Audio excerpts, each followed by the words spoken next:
Hi, Jim here, and you're listening to the Honest Filmmaker podcast, career advice from people in the business. This week I chatted to children's TV producer-director Matt Rene. Matt's worked on massive shows like Teletubbies, Topsy and Tim, Bear Behaving Badly, and the recent BAFTA-winning Apple TV show Lovely Little Farm. Matt's also worked as a producer on Celebrity Big Brother. Matt worked his way up to where he is today from starting out as a runner. So if you're thinking of taking the same career path, this is a real eye-opener. He also gives me some great tips on working with kids and animals and handling the pressure of big television productions. Enjoy. So I did a bit of research on you online, but the thing I couldn't find, or the thing I wanted to know was, did you study film at all at uni, or did you go straight into it? No, I went straight into it. So I what happened was I wanted to, and I applied. Well, long story short, I got into the London Institute, as it was then, onto a marketing and advertising course, right, through clearing, because I wanted to move on to their film course, and was told through some people, oh, you get in and you just go over there and knock on their door and they'll let you in. So day one or day two, I went over, knocked on their door, and unsurprisingly, they sort of went, well, you might be able to get on, but you'll have to apply like everyone else next year. So I was like, oh, right, okay, maybe this wasn't the right thing to do. And then I knew I wanted to work in TV. And then I saw advertised in a paper, or it was probably the Media Guardian, or something like that, a runner job at the BBC for BBC Resources, as it was then.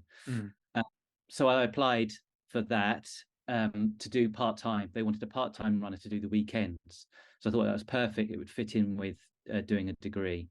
So I went there, got that job to do Saturdays and Sundays, and met some of the other runners there, and realized that they had all recently graduated and were doing that job. And so I sort of thought, well, I could wait a year, apply to a degree I want to do, and then do 3 years of that degree, but then I'll just be joining this job that I'm doing now in 4 years' time. So I quit my degree and I just went and worked at the BBC. Wowzers. So that's an interesting one, isn't it? Because you've managed to sort of skip that degree part, and you've done what I guess when I was at uni, a lot of people said, oh, you get a job as a runner and work your way up. So is that essentially it? You got that runner job and then slowly went up through Absolutely, yeah. So I was very happy. I mean, it worked very well for me. I was lucky that I didn't have any contacts in the industry. I didn't know anyone who worked in TV or anything like that. So I was very lucky to get that job. It sort of came up at the right time. They were looking for people to do weekend work. I was looking for weekend work. It actually took a bit of time. When I did quit and said, right, I want to do this full time, they actually said, well, we don't have full-time work for you. Because we only ever wanted you in at weekends. So it was a bit tricky at first. I did have to sort of do a bit of other work and whatever for about sort of 3 to 6 months while I waited for to show that I was keen, and then I was able to go more full time. It was a 0 hours contract type thing. But yeah, I was lucky really, because no one else I was working with at the time had done that. They'd all got degrees, and that was what I was thinking I'd do. Would you say, so where you are now, does that still happen now? Do they still put calls out for runners and people start and work their way up, or is it a different system? No, I mean, I don't know. I think that 90% of at least 90% of the runners I've worked with since then have all just graduated. They're all recent graduates. It definitely seems to be by far and away the most common way of doing it. But depending on what role you're interested in, I don't think necessarily that is crucial.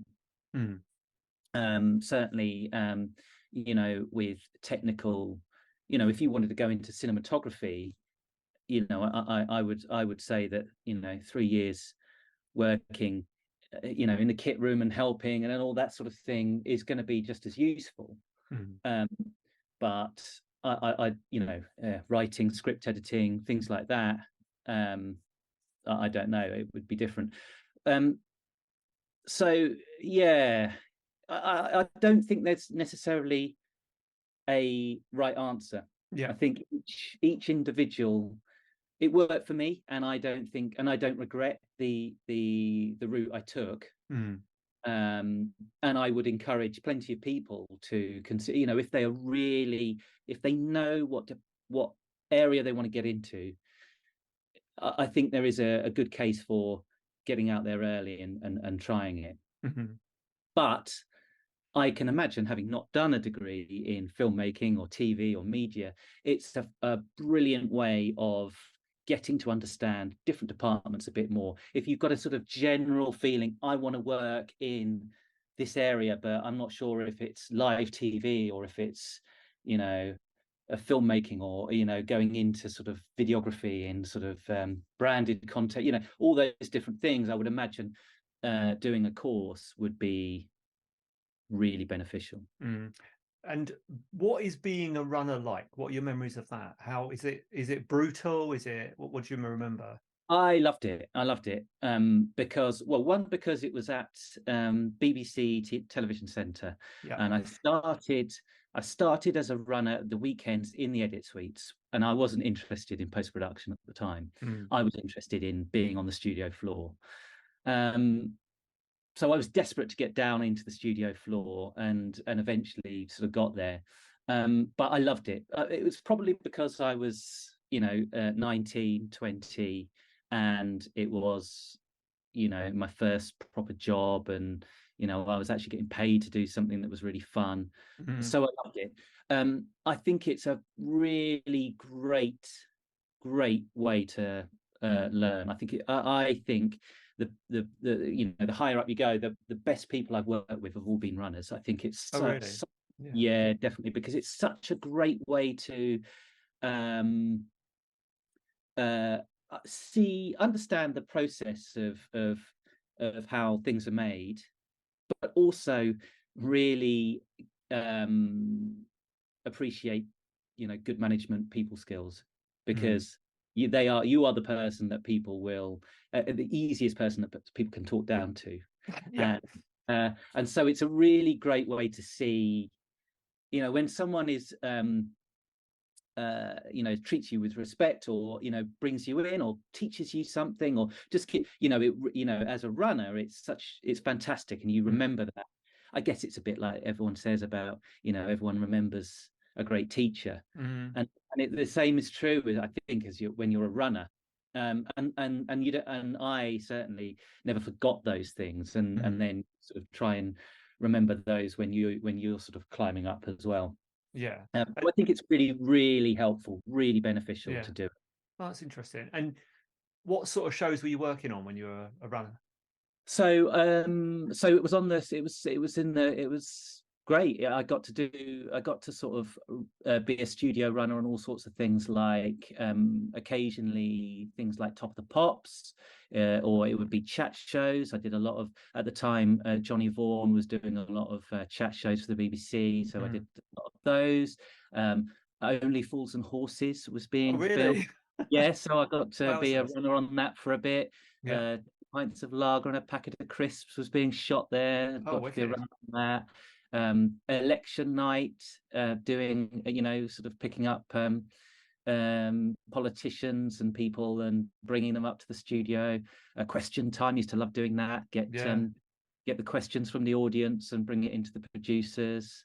Right. So yeah, loads of real sort of big BBC shows. It was really good. It was great fun. That must have blown your mind, going into that job and being on all those different sets and all that.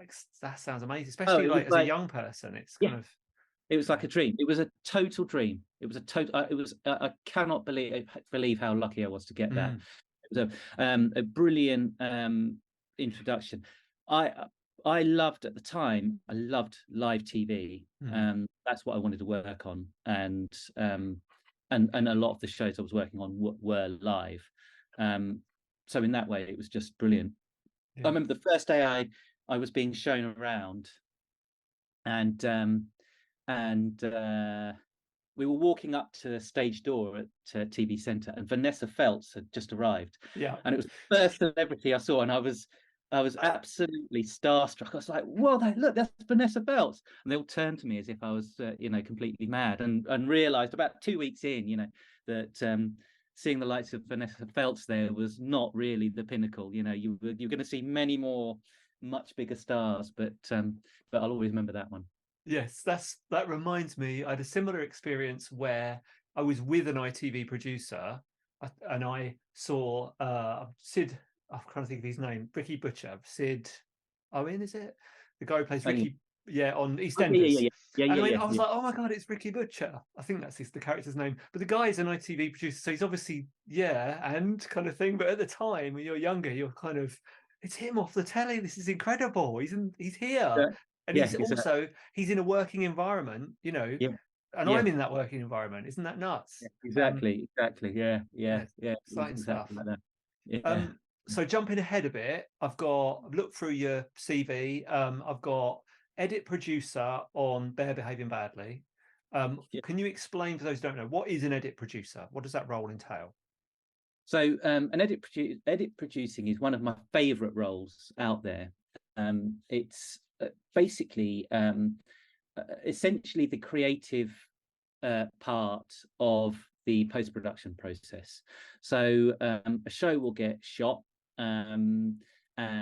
usually so the director and the producers will shoot the program. It will go into the edit and be assembled there by the editor. And then as edit producer, you're in on that edit. Sometimes you're in on multiple edits. There might be 2 or 3 running at the same time. And you're there to sort of help steer it and make sure it comes together as it should. On something like Bear Behaving Badly was a children's sitcom. And so with that, you're basically putting it together according to what was shot on the day with a script in mind. So there's not that much. You can't stray too far away from the script, but you need to make sure that we're using the right takes on the day. The intention was to jump from take 1 here, then the joke on take 3 landed best. So let's find a way to go from take 1 to take 3, and you'll sort of help with that. And it's usually on scripted shows it's a bit more straightforward. When you're on unscripted shows, when you're on factual entertainment shows, or those types of programs, the producer director will be out in the field shooting content. They might just be rolling for 2 hours on an event that's taking place, and then you've got all that footage and not such a clear outcome. You've got to what roughly happened in those 3 hours, and we know where we need to get to, but we don't know the best way to structure it. Usually it might be linear, taking the best bits of those 3 hours in the right in time order, but actually to make those beats land, it might be better to take a moment that happened 20 minutes in and bring it forward, and then so moving it around a bit, really sort of ramp up the tension or the drama, and then it's much more creative, much more interesting.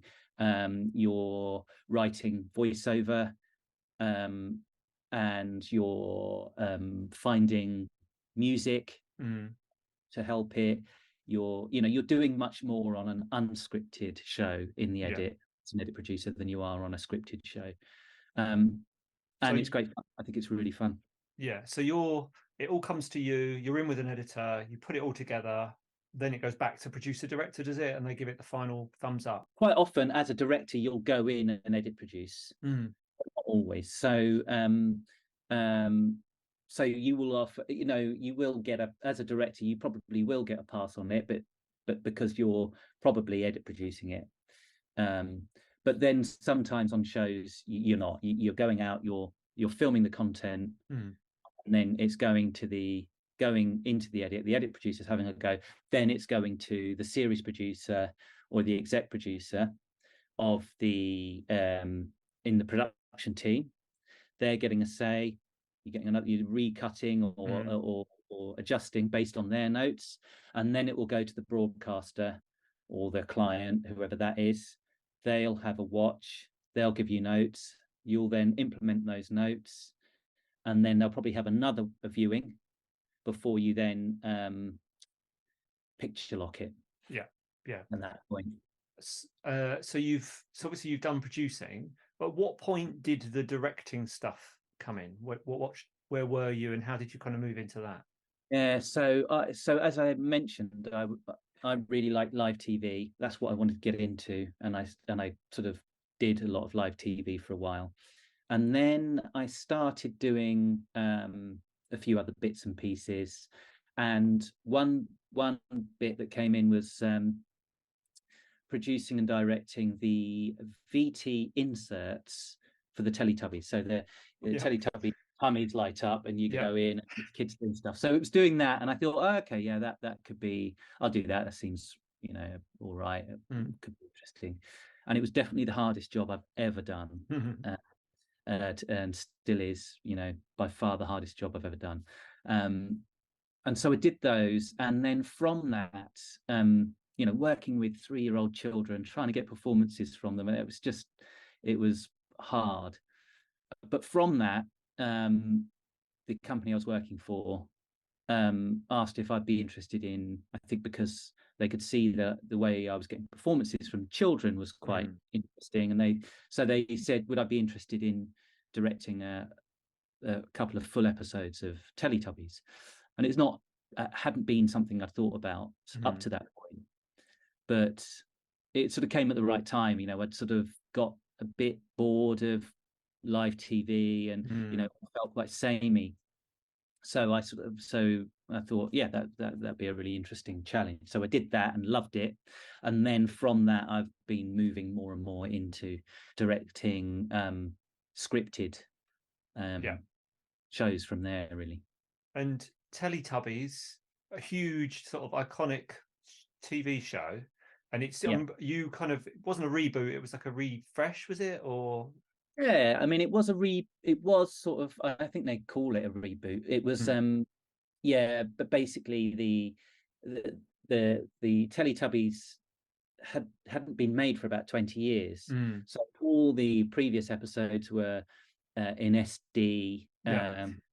They weren't 16:9. It was all sort of looking quite dated. So the company that owned the rights to Teletubbies wanted to make it, refresh it, and they considered lots of options. They considered making it CG animation, all sorts of things. And in the end, they went with an idea of, well, a bit of both. It was the Teletubbies were live action. Where they lived was largely live action. There was a bit of model, and there was quite a bit of CG work. And so it was refresh. It was a reboot, but all the voices were new. The people inside the Teletubbies were all new. But the script, some of the scripts were similar, were the same or similar, and the themes were similar. With that, is there a Teletubby Bible? Is there like this can happen, this can't? How does that work? Is there somebody in charge? I mean, I don't even know. Is there like a creator of Teletubbies, or how's that work? So the original creator wasn't involved. So the original creators sold the idea to a company called Wild Brain, and then so Wild Brain had the rights. They then put it out and approached a company called Darryl McQueen to sort of make it for them. So there was, I mean, I think every episode was written by the same person. So so it had a clear and a clear voice in that way. There were lots of educational consultants, and there was lots of, I mean, every line was carefully considered and scrutinized, and all the actions were, and everything, even in the VTs working with the kids, the ideas that we were working on then had to go to a educational consultant. They would then so that everything had a, an educational merit to it. Yeah. And I saw a clip, I think a VFX thing, where you had some blue screen, so them on a blue screen set. So is it predominantly that, or did they have sets they were in? Yeah, so anytime the Teletubbies are outside in Teletubby Land, Yeah. that was shot in a big soundstage with a big blue screen. Yeah. And it was really complicated because their Teletubby Land was a model made with thousands of tiny flowers that you could hardly see with the naked eye. You'd have to sort of look with a magnifying glass, dotted around, and all the Teletubby hills and all that were built on this beautiful model. And a probe lens would sort of travel across the Teletubby Land, and which you'd choose an area of Teletubby Land where the Teletubbies would where you wanted your scene, and the probe lens would shoot that scene with a little tiny mound, and then you would bring in you times that mound by whatever 100, and you bring in a blue mound and place it in the studio so that the Teletubbies would interact in this world, in your blue world, exactly the right size to what you've shot on the model. So that's how you shoot the exteriors, but the interiors were real. So we built a big interior of the house with beds and everything else, and that was real. And you did over 20 episodes of that. So does that by the end of it, do you feel like you're living in Teletubby Land, or does it? Yeah. So I can't remember how. There was lots of episodes over a couple of years. I wasn't the main director on it. The main director, I can't remember how many episodes he did, but he would have definitely lived, he would have definitely lived it for a couple of years for sure. I mean, it was a big part of my life for, I'd say, 2 years when I was working on the VTs and doing the main show. It was a big part of my life, I think, for probably about 2 years. And it was pretty intense. And really intense for the performers. And I remember that was probably the biggest challenge when I was coming on. I was coming on to direct a show, midway through the run, when everyone's getting a bit tired of it. The performers having to say "uh-oh" again, 80th time that day, and the crew have seen it all before, and we're not quite at the end of the run where it's exciting again. We've got through the beginning bit, and that was actually the hardest bit, and it quite often is when you're working on a long-running show. Coming in on the set is to sort of give everyone a lift and get the enthusiasm back up. I get that on when we do a film shoot. You get the mid dip where everyone's kind of, I can't see the end, the beginning's too far away. So any tips for how do you do that? How do you get everybody pumped again? I mean, I guess it varies project to project, but I generally chucking in a couple of surprises always works. I think, where you just sort of it's almost like a controlled surprise. Sometimes you might say, right, this is how we're shooting it, this is how, and then almost pretend that a directive has come in to change it or something, and suddenly flip it around, and suddenly people are having to be on their toes a bit more. That sometimes works, but really generally I think it's just about being, if you're being enthusiastic and fun, joking around a bit, and having a smile, not being stressed or sort of quiet, that I find that's quite helpful as well.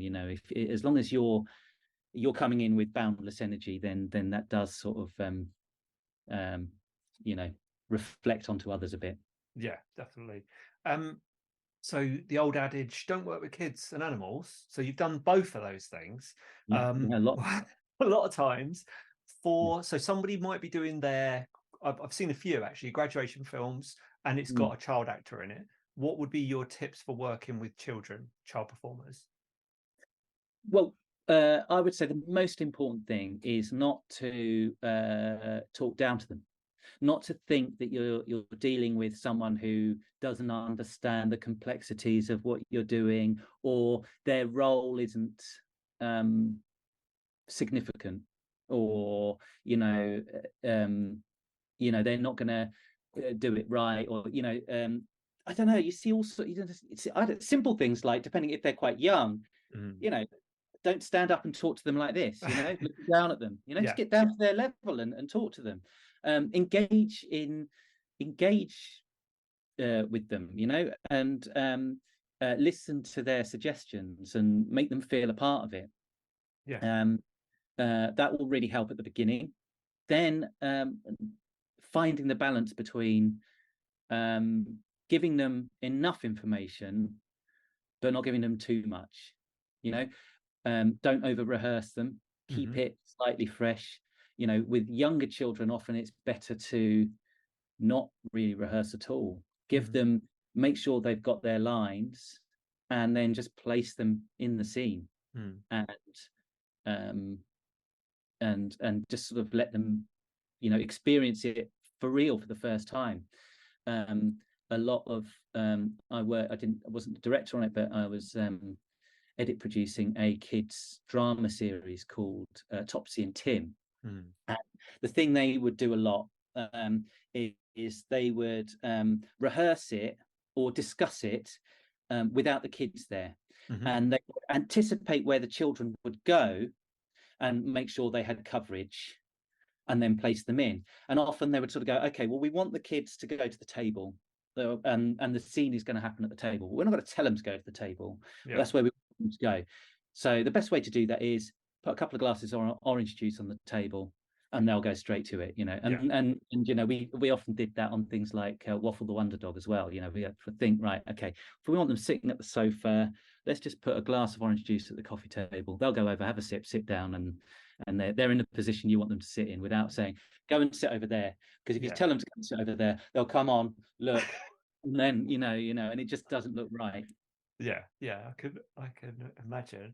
And then animals, obviously, I'm imagining on the stuff you're working on, you've got a person there who knows what to do with animals. But is that really challenging, or is it a stage now where it's very mechanical? How's it work? No, it is really challenging, because often the animals are trained quite rightly to obey their handler absolutely to the, and that's so useful. For 90% of the time, that's so useful.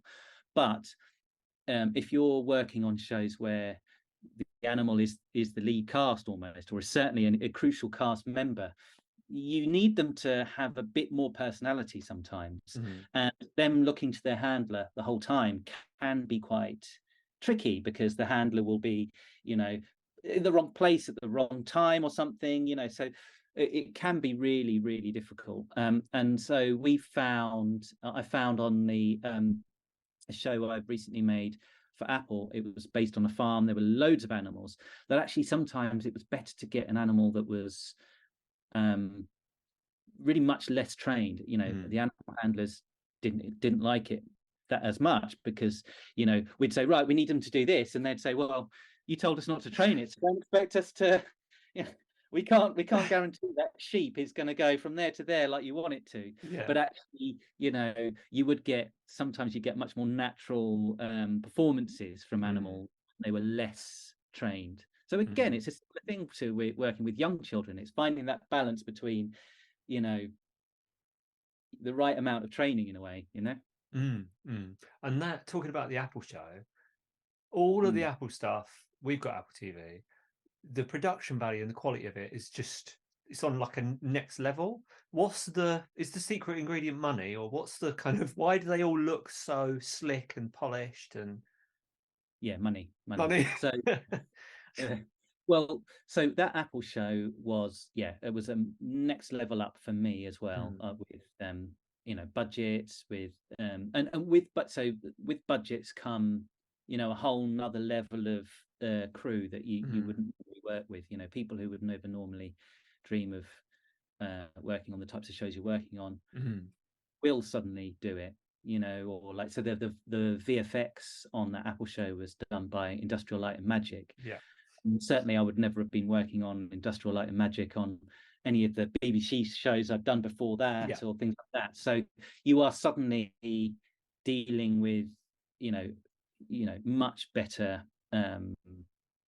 providers on every level. And so that means it looks better, you know, it just does look better.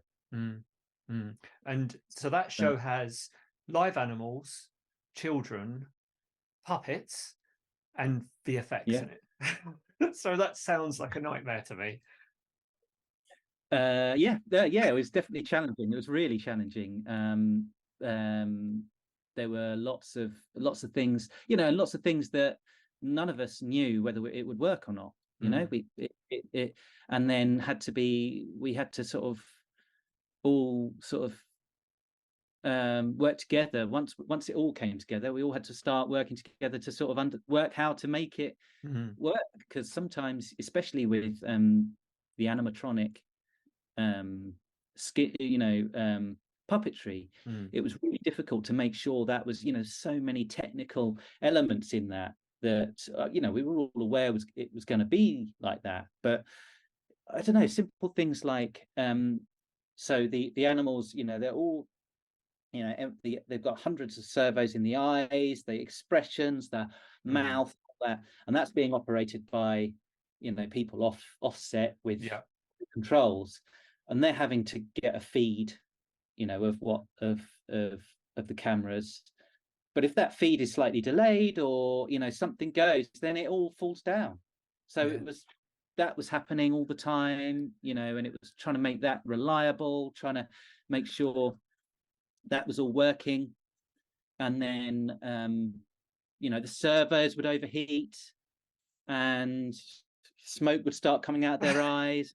You know, it was all that sort of thing. You know, it was just sort of it was a real technical challenge. I bet. And you that went on to win a BAFTA, is that right? Yeah. So I've noticed that on your CV, it's like BAFTA nominated, BAFTA winning, BAFTA. How does that make a huge difference career-wise? Does the phone start ringing after that more, or how's that work? Well, I was talking to someone the other day, and they said, "Oh, how's work at the moment?" I said, "Oh, it's quite quiet." He said, "Oh, that's the BAFTA shadow." Apparently, apparently after winning a BAFTA, it all goes quiet for a year. But I don't know. No, I don't think it makes too much. I mean, I think it would depend. You know, it was a BAFTA in the Children and Family Awards. If it was BAFTA in the Film Awards, you know, I don't know, it would probably be quite different. But I'm at the moment, I'm moving out of Kids and Family and into, you know, sort of mainstream scripted TV and film. So that's at the moment for me personally is you know, I don't have any contacts in that world really, so I'm sort of having lots of meetings and things like that. So it's difficult to know really what you know, how that BAFTA might affect me. If I was staying in Kids and Family, it would probably be quite useful. Okay. And something I've got to talk about, because we were a big brother family. Me and my wife loved it, especially the celebrity ones. So you did a series of that. What was that like? What's it like doing something that's on every single night? Yeah, so that was really good fun actually. There was it was hard work, much harder work than I expected it to be.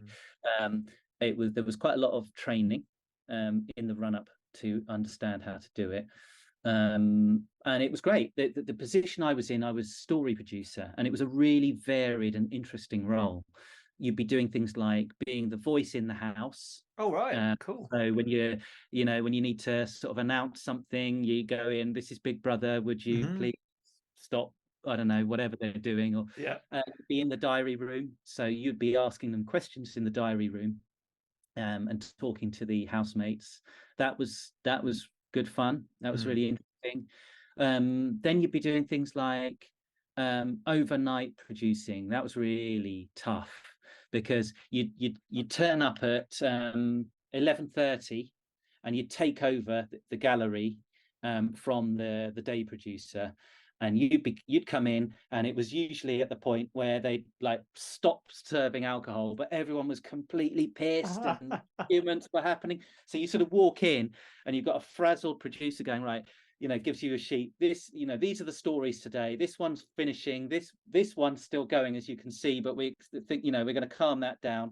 You're going to have to go in the diary room, ask that question to this person and then that story will be complete.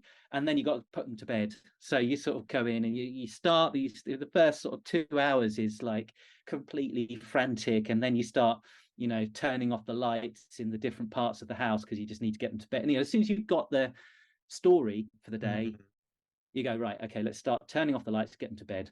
They go into bed, you turn off the lights, and then it just goes completely quiet. And you're on until 8 a.m. So you've got to sit there, and then every half an hour, you get the director to, zoom in the camera onto each bed to make sure that they're all there and safe, still breathing and still all that sort of thing. So you're all sitting in the gallery, you're sort of trying not to nod off because nothing's happening after the sort of frantic first 2 hours. So that was difficult. It was great fun. I mean, there was also I was on the one that the guy from X Factor won it. Rylan, yeah. Rylan. I was when he won it. Right. One of the days, it was my story day, and so it's your story day. You're sitting there watching the quad split. You've got every camera on a big screen, and you're following the story, and then you're feeding into the gallery to ask another producer to call people into the diary room, ask questions on your behalf to sort of bring the story together. And I was really focusing on a particular story and didn't notice Rylan disappear. And it's also your job when you're doing that, just to make sure, just to check everyone's still there. And then I realized, I was like, shit, he's gone. I mean, he's not, and the toilets weren't locked. It's like, he's not in the toilet, and he disappeared, and he was gone for about, and I was like, shit, I'm going to have to tell someone in a minute that he's disappeared, and he's disappeared on my watch, and I don't know where he's gone. I was like, I've got to give it another 5 minutes. And if he's not here, I'm going to have to call it in. I can't remember if I did call it in or not, but it was getting a bit. And then someone went to the food hatch where we deliver. But in the end, they opened it and he was in there. So thank Christ for that. But so I nearly lost him on my producing day. On your watch. And do you get involved in it? Are you so tired that you can't, and you view them as these kind of, not objects, but are you removed from it, or do you get sucked in? And how do you make sure you're not favoring one person over another with the story? Well, it's a big team, so your stories that you're going, okay, this is the story we're going with. The execs above you will also, you'll say, this is the story I want to go with, and they'll okay it. I mean, I think you're going in and you go, you the big stories from yesterday, what the stories were yesterday. You're going to want to probably bring some of those stories through, especially if it was a dramatic night. The beginning of your day will definitely want to be taken up with some of that, the morning after the night before type thing. So really, I think you're much more driven on the stories, the sort of serial arc, than you are on your own personal sort of preferences. A lot of the people who worked on that show, on those types of shows, really live and breathe reality. They go from that reality show onto the next one, onto the next one, onto the next one, come back to it. You do the rounds. You really. They really love it, and I really enjoyed my time on it, but I did it because I wanted to experience what it was like, but I didn't want to do it again. Not because I didn't like it, just because I've never liked to sort of get typecast into a particular type of genre. Sure. So again, on this is me doing my research. It said on, I think it was on your agent's site, that you've got your hard of hearing, or you've got your deaf. Is that right? Yes, What's? yes. Do you mind me talking about that? No, absolutely. No. So what's it like having that kind of impairment, and how has that affected you in your career? So I am completely deaf on my right side and have hearing loss on my left side. Um, it has been difficult at times, especially when I was working in live TV. So you're wearing headphones there. When you're on the floor, often you've got to wear headphones for talkback to hear the gallery. And most people have it on one ear and then have it like that so they can hear what's going on. But obviously I can't do that. I've got no hearing in this ear. And so I would often not hear what was going on in the gallery, and I might get told off. When I was just starting out in the industry, people weren't as accepting as they are now of everyone's differences. So I did used to get told off from time to time for not hearing things.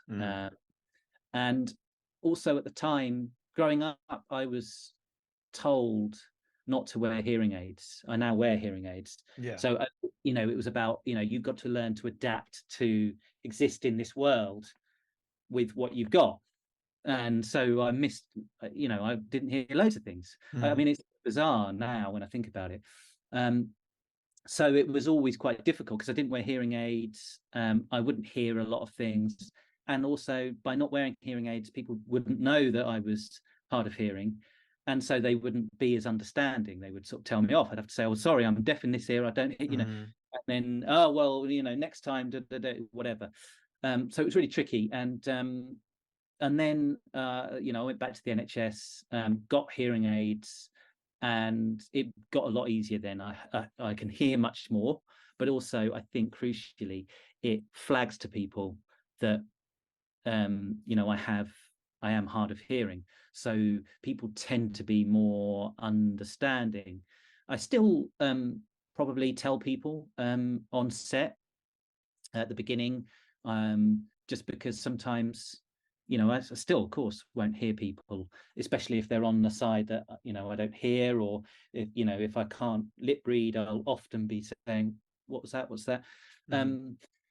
But I do think it has been a massive benefit as well. Certainly when directing actors for drama, I find that I work a lot more with facial expressions and physical movements. That's how, when I'm talking to someone, I do take in all of that. I probably only hear about 60-70% of what someone's saying to me, but I'm putting the sentence together with how they're moving, their facial expressions, and my brain then puts it all together, and then I realize what they've said. And so when I'm working with actors, I will, I'll really see that as well. When they're in their acting, if their facial expressions or their movements don't compute, if it sometimes doesn't feel right. Yeah. I'm working much more on those things than perhaps I would be if I was, if I had full hearing in both ears. Yeah. So I do see it as a real benefit.